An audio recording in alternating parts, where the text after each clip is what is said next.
child advocate attorney. I work with children in state custody. I work with children in special ed, on Social Security disability hearings. And what I was seeing is there were a lot of diagnoses of ADHD, of Asperger's, of pervasive developmental disorder. And it really started bothering me because many of these children would be diagnosed and then a recommendation for drugs. And I started bringing this to the court's attention. I didn't like it. I didn't really know what to do about it. And then the issue hit home.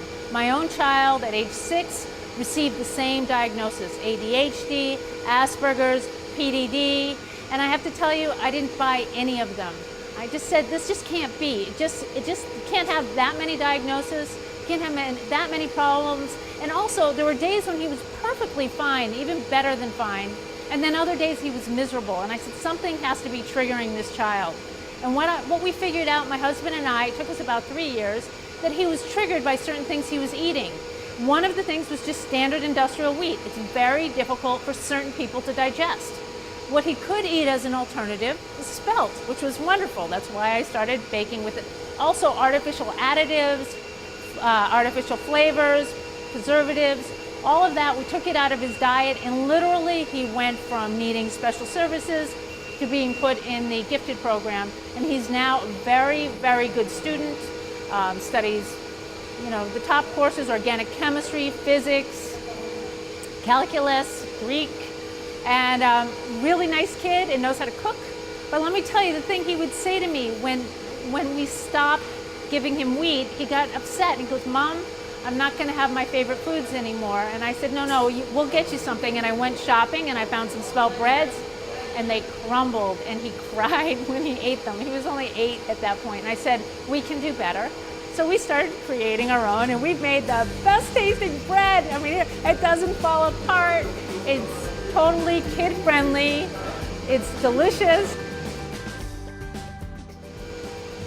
We are here wanting to spread the word about spelt and create really good tasting spelt products, which we have done. But what we need is a ready supply of spelt. Now we can get spelt, but we have to get it from the Midwest, and we get it from other countries. But we know, based on studies that we've been participating in, is that spelt can grow in the Northeast, and it does, but in very small quantities. We are working with the University of Maine Extension Program, doing more spelt studies on the feasibility and the viability of growing spelt.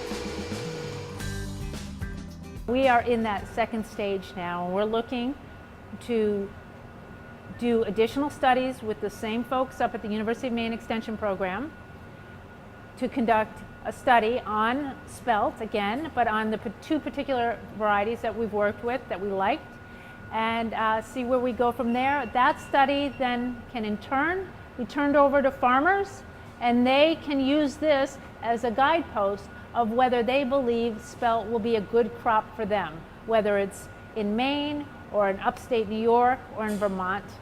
We will have the tools available for these farmers. So the great thing about bringing spelt closer to home is that we can try to reduce the cost of producing this grain. It's already a premium grain. Right now we ship it from far distances, so we would like to get it closer to home. We would increase the availability of the grain so that we're not always at a place saying how much spelt is being grown. Now the supply will be greater. And the other, of course, is to diversify the economy for the farmers. So they're not just reliant on either potatoes or a local wheat or something else. Here is a new grain, which is really an ancient grain, that's making a resurgence.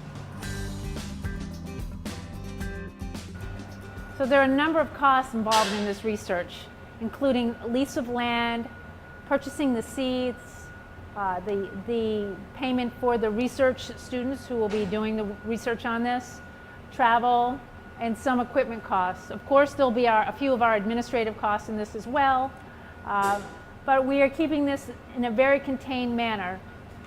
Thank you for joining us with this project. It's a great one. It has many good purposes. One, you'll help the local economy, you'll help yourself with a better diet, you'll learn a little bit along the way, you'll get to taste some great products. So eat spelt, be spelt, and feel better than you ever felt. Thank you.